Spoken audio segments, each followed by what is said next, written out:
Hello guys, ఎలా ఉన్నారు? Welcome to our YouTube channel movie lunatics. ఈ వీడియోలో మనం Avatar the fire and dash యొక్క ఫస్ట్ టీజర్ని బ్రేక్ డౌన్ చేద్దాం. యాక్చువల్లీ ఈ మూవీ 2024లోనే రిలీజ్ అవ్వాలి అండ్ ఈ మూవీ యొక్క ఫస్ట్ లుక్ కూడా పోస్ట్పోన్ అయ్యాయి లీక్స్ తర్వాత ఇప్పుడు మన ముందుకు వచ్చింది. Avatar the way of water అనేది 2022లో రిలీజ్ అయ్యి బాక్స్ ఆఫీస్ మైల్స్టోన్ని దాటిపోయి $2 బిలియన్ మార్క్ని చేరుకుంది. ఈ మార్క్ రీచ్ అయిన 6th ఫిలిం ఇన్ హిస్టరీగా ఈ మూవీ నిలిచిపోయింది. టోటల్ ఆఫ్ 7 మూవీస్ ఈ మార్క్ని రీచ్ అయ్యాయి అండ్ ఆ మైల్ స్టోన్ని రీచ్ అయిన ఆ 7లో 3 మన జేమ్స్ క్యామరన్వే. Avatar, Avatar 2 the way of water and Titanic. మిగిలిన వచ్చేసి Avengers Endgame, Infinity War, Ne Zha 2, Star Wars, the Force Awakens. Previous మూవీలో ఆర్డీఏ రిసోర్సెస్ డెవలప్మెంట్ అడ్మినిస్ట్రేషన్ పాండోరాని కొలనైజ్ చేసే పనిలో భాగంగా పాండోరాని డిస్ట్రాయ్ చేస్తుంటారు. డిఫారెస్టేషన్తో ఫారెస్ట్ని డిస్ట్రాయ్ చేస్తూ ఓషన్ వాటర్స్లో యానిమల్స్ని హంట్ చేస్తూ వీళ్ళు చేస్తున్న ఆకృత్యాలకి జేక్ అండ్ తన ఫ్యామిలీ అడ్డొస్తుంటారు అండ్ ఆర్డీఏ వీళ్ళని థ్రెట్గా ఫీల్ అయ్యి కొరిచ్ వీళ్ళ ఈ పట్టుదలని పర్సనల్గా తీసుకుని అటాక్ చేస్తుంటాడు.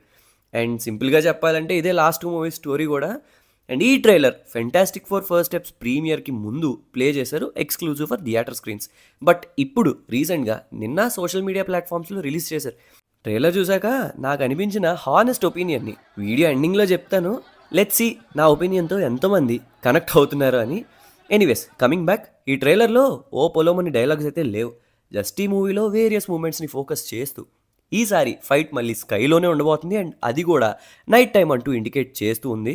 జేక్ అండ్ తన ఫ్యామిలీలో వస్తున్న డిఫరెన్సెస్ అండ్ అవి దాటుకుని యాక్చువల్ బ్యాటిల్ ఫైట్ని చేసిన విధానం ఫోకస్గా టైటిల్లో ఉన్నట్టుగానే మూవీలో మనకి ఫైర్ అండ్ డాష్ ఉండబోతుంది అన్నట్టుగా ఈ ఫైర్ వల్ల వచ్చిన స్మోక్తో కప్పేసిన స్కైస్ అండ్ ఆ యాష్ ఫీల్డ్ ప్లానెట్లో బ్యాటిల్ అంటున్నట్టుగా ఒక జైంట్ వాల్కెనోని ఫ్లేమింగ్ యారోస్ని ఫైర్ చేస్తున్న న్యూ నావీ ట్రైబ్ని చూపించారు. ఈ ట్రైబ్ నేమ్ వచ్చేసి యాష్ పీపుల్. అవతార్ 2 మూవీ ఎండింగ్కి జరిగిన ఆ మ్యాసివ్ బ్యాటిల్ సీక్వెన్స్లో ఆర్డీఏ గూన్స్ జేక్ అండ్ తన ఫ్యామిలీని క్యాప్చర్ చేసి ఎండింగ్కి జేక్ యొక్క పెద్ద కొడుకుని చంపేస్తారు. అది అందరికీ తెలిసిందే అండ్ ఈ మూవీ అక్కడి నుంచి పికప్ అవుతుంది. ట్రైలర్ని ఓపెన్ చేస్తే అవతార్ మూవీలో ఉండే ఆ ఐకానిక్ మౌంటైన్స్ని చూపిస్తారు. వీటి పేరు హలీజా ఏదో సంథింగ్ ఏదో ఉంటుంది. యా, ఈ మౌంటైన్స్ గాల్లో వేలాడుతున్నట్టుగా ఉంటాయి. ఇవి inspired by China Zhangjiajie national forest. ఇవి ఇలా ఉండటానికి రీజన్ ఆ ఏరియాలో ఉండే అనప్టేనియం. ఇది ఎమిట్ చేసే మ్యాగ్నెటిక్ కరెంట్స్ ఎంత స్ట్రాంగ్ అంటే మౌంటైన్ గాల్లో ఫ్లోట్ అవుతుంది. ఫస్ట్ అవతార్ మూవీలో క్లైమాక్స్ ఫైట్ సీక్వెన్స్ జరిగిన ప్రదేశం ఇదే. ఇది నేను కొత్తగా చెప్పక్కర్లేదు, అందరికీ తెలిసిందే. ఈ ఫ్లోటింగ్ మౌంటైన్స్ని అడ్వాంటేజ్గా తీసుకొని ఆ మౌంటైన్స్ని షీల్డ్గా అండ్ అడ్వాంటేజ్గా యూజ్ చేసుకుని చేసిన ఆ ఫైట్ కొరియోగ్రఫీ ఎవరు మర్చిపోగలరు చెప్పండి. అండ్ అలాగే పార్ట్ 2 ఫస్ట్ యాక్ట్ కూడా ఈ మౌంటైన్స్లోనే ఉంటుంది. ట్రైలర్లో ఆ నెక్స్ట్ సీన్లో ఈ మౌంటైన్స్ మధ్యలో లోక్ ఒక నిక్రన్ని రైడ్ చేస్తూ ఒక షాట్ అండ్ ఆ నెక్స్ట్ అండర్ వాటర్ షాట్లో పార్ట్ 2లో చూసిన క్రీచర్ని రైడ్ చేస్తూ ఒక సింక్ అయిపోయిన వెహికల్ని చూస్తుంటారు. ఇది completely man made and could be part 2 ఎండింగ్కి మునిగిపోయిన క్వరిచ్ యొక్క షిప్ కూడా అవ్వచ్చు. అండ్ నా ఎజంప్షన్ ఏంటంటే ఇది maybe right after part 2 movie pickup అవుద్ది అనుకుంటున్నా. ఆ బ్యాటిల్ తర్వాత అండర్ వాటర్కి మునిగిపోయిన వెహికల్స్ అయి ఉండాలి. అండ్ ఆ నెక్స్ట్ షాట్లో కిరి ఒక ఫ్లోటింగ్ క్రీచర్ని చూస్తున్నట్టుగా ఒక షాట్. వీటిని మనం ఆల్రెడీ ఫస్ట్ మూవీలో చూసాం. ఐవా గాడెస్ట్రీకి కనెక్షన్ ఉంటుంది వీటితో. ఆ నెక్స్ట్ లోక్ అండ్ సెరేయా కలిసి ఒక బీచ్ ఒడ్డున కూర్చున్న షాట్. మేబీ ఇక్కడే జేక్ అండ్ ఫ్యామిలీ ఆ ట్రైబ్ని వదిలి వాళ్ళకి జరిగిన డ్యామేజ్ని చింతిస్తూ క్షమాపణ చెప్పేసి అక్కడి నుంచి తిరిగి వెళ్ళే హోమ్ ప్లేస్ అయినా ఫ్లోటింగ్ మౌంటైన్స్ ఉండే ప్లేస్కి వచ్చేసే మూమెంట్ అయి ఉండాలి. ఆ నెక్స్ట్ మనకి కొత్త ఫ్లోటింగ్ క్రీచర్స్ని చూపించారు. దీనికి కంటిన్యూషన్గా కొరిచ్ హైక్ చేస్తూ మనకు ఒక బ్యూటిఫుల్ వాల్కెనో షాట్ ఉంటుంది. ఫైర్ అండ్ డాష్ టైటిల్ థీమ్ని టీజ్ చేస్తూ కొరిచ్ ఇలా హైక్ చేస్తూ wayward tribe alliance or help గురించి వెతుక్కుంటూ వెళ్ళుండొచ్చు. ఆ నెక్స్ట్ షాట్లో వాళ్ళ క్యాంపింగ్స్ ప్లేస్ని చూపిస్తారు. బ్యాగ్ని పైకి లిఫ్ట్ చేసి ఆ క్యాంపస్ వైపుగా నడుస్తాడు. లేటర్ ట్రైలర్లో మనం ఈ ట్రైబ్ వాళ్ళలానే రెడ్ ఫేస్ పెయింట్ వేసుకుని కనిపిస్తాడు క్వరిచ్. ఆ ప్లేస్ని గమనిస్తే ఆ వాల్కానిక్ ఎరప్షన్స్ వల్ల నాశనం అయిపోయి లైఫ్ లేని, గ్రీనరీ లేని గ్రే స్కేల్ ల్యాండ్లా కనిపిస్తుంది. అండ్ వీళ్ళున్న ప్లేస్ ఒక డిస్ట్రాయ్ అయిన ట్రీలా ఉంటుంది అండ్ అదే వీళ్ళ గాడెస్ ట్రీ అయి ఉండొచ్చు కూడా.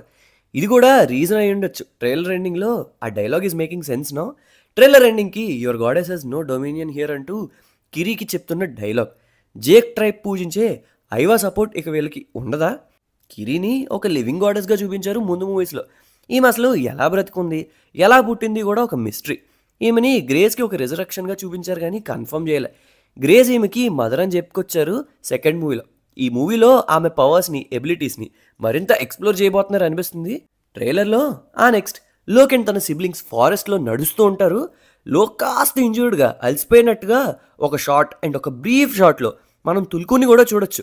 అండ్ ఆల్సో వాటర్ ట్రైబ్ తుల్కూన్స్తో ఉన్నట్టుగా కూడా ఒక షాట్ ఉంది.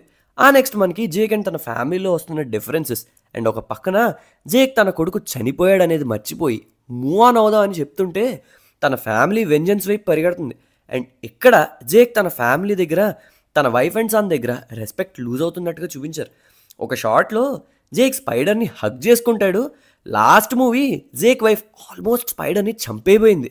ఏదేమైనప్పటికీ కూడా స్పైడర్ లాస్ట్ మూవీ ఎండింగ్కి క్వరీచ్ని సేవ్ చేస్తాడు. సో కథ మొత్తం మొదటికి వచ్చింది. నెక్స్ట్ మనకి వాటర్ ట్రైబ్ కాలనీ తగలబడిపోతున్నట్టుగా ఒక సీన్ ఉంటుంది. అండ్ వీళ్ళు అల్లకల్లోలంగా ఉన్నప్పుడు అక్కడికి ఫైర్ ట్రైబ్ హ్యూమన్స్తో వస్తారని ఎందుకన్నానంటే బ్యాక్గ్రౌండ్లో ఆ హెవీ లైట్స్ హ్యూమన్వే కదా. అండ్ ఇంకా చాలా షాట్స్ ఉన్నాయి ట్రైలర్లో ఈ ఫైర్ ట్రైబ్ వాళ్ళతో హ్యూమన్స్ అండ్ వాళ్ళ మెషిన్స్ ఉండటం. నెక్స్ట్ కొన్ని బ్యాటిల్ షాట్స్ ఫైర్ ట్రైబ్ యారోస్ని ఫైర్ చేస్తూ అండ్ వాటర్ ట్రైబ్ క్వీన్ కిరితో నువ్వేమన్నా చేయగలిగేది ఉంటే అది ఇప్పుడే చేయని అంటాం. టెన్షన్ని బిల్డ్ చేస్తూ మ్యూజిక్ అండ్ ఫైట్ సీక్వెన్సెస్. మూవీలో మళ్ళీ మనం బాహుబలి రేంజ్ విఎఫ్ఎక్స్తో గాల్లో దడ చూడబోతున్నాం అన్నట్టు హింట్ చేస్తూ ఈ మూవీలో ఖచ్చితంగా ఎవరో ఒకరిని లేపేస్తారని హింట్ చేస్తూ ట్రైలర్ని ఫినిష్ చేశారు. అవతార్ యొక్క సెకండ్ పార్ట్ అయిన ది వే ఆఫ్ వాటర్ మూవీలో జేక్ పెద్ద కొడుకుని ఎండ్గా డేసేసినట్టు ఈ మూవీలో ఏ క్యారెక్టర్కి ముగింపు కట్ పడబోతుంది అనుకుంటున్నారు కమెంట్ సెక్షన్లో కమెంట్ చేయండి, చూద్దాం. నేనైతే స్పైడర్కి పడిపోద్ది అనుకుంటున్నా. ఇందాక హానెస్ట్ ఒపీనియన్ చెప్తాను అన్నాను కదా వీడియో ఎండింగ్లో. హానెస్ట్గానే మాట్లాడుకుందాం. సో ట్రైలర్ చూసాక నాకైతే ఏం కొత్తగా అనిపించలేదు. ఎంత పేరులో అవతార్ అని ఉన్నప్పటికీ కూడా ఏంటో ఏదో మిస్సింగ్లా అనిపించింది. కొన్ని షార్ట్స్ అయితే నాకు ముందు అవతార్ 2కి ఇదేమైనా ఫ్యాన్ మేడ్ ఎడిటా, ఇదేమైనా ఏ జనరేటెడ్ ఫుటేజా అని అనుకున్నాను. ఎందుకంటే టు బీ హానెస్ట్ నాకు నిజంగా అస్సలు కొత్తగా అనిపించలేదు. మళ్ళీ ముందులాగే ఈ ట్రైబ్ ఉన్న ప్లేస్ని హ్యూమన్స్ అటాక్ చేయడం, మళ్ళీ జనరల్ క్వరీచ్ తిరిగి ఈ మూవీలో రాబోతున్నాడు. ఇంకా చావడా ఏంటి వీడు, హీరో జేక్ కూడా చావడా? వీళ్ళ రైవలరీకి ముగింపు ఉండదా? ఒక స్టేజ్ తర్వాత అదే స్టోరీ వేరే విజువల్స్తో చూస్తున్నాం అనే ఫీలింగ్లోకి వెళ్ళిపోతుంటారు ఆడియన్స్. నాకైతే అలానే అనిపించింది. ఎనీవేస్ టీజర్ నుంచే జడ్జ్ చేయడం అంటే మీరు అనుకోవచ్చు టూ ఎర్లీ టు జడ్జ్ అని. ఫ్రాంక్లీ స్పీకింగ్ పార్ట్ 2 కన్నా నాకు పార్ట్ 1 చాలా బాగుంటుంది అనిపించింది. ఎంత కష్టపడి ఎన్ని వాటర్ క్రీచర్స్ని తీసుకొచ్చినా కూడా నాకైతే ఆ ఫ్లోటింగ్ మౌంటైన్స్లో ఎగురుతూ ఆ వార్ సీక్వెన్సెస్ ఆ బ్యాటిల్ సీక్వెన్సెసే నచ్చాయి.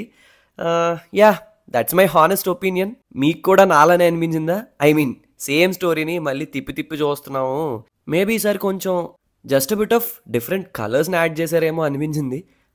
అస్తమానం ఆ బ్లూయే కాకుండా కొంచెం ఫైర్ అండ్ డాష్ కాబట్టి ఆ రెడ్ ఏదో యాడ్ చేసినట్టు అనిపించింది. సో మీలో ఎవరికన్నా ఎలా అనిపించిందా? టైం స్టాంప్ వేసి కింద కామెంట్ చేయండి, చూద్దాం ఎంతమంది నా హానెస్ట్ ఒపీనియన్తో సింక్ అయ్యారో. That's all for this video guys. Hope you guys like the video. మళ్ళీ నెక్స్ట్ వీడియోలో కలుద్దాం. అంతవరకు సెలవు. సైనింగ్ ఆఫ్ మీ మూవీ లునాటిక్స్.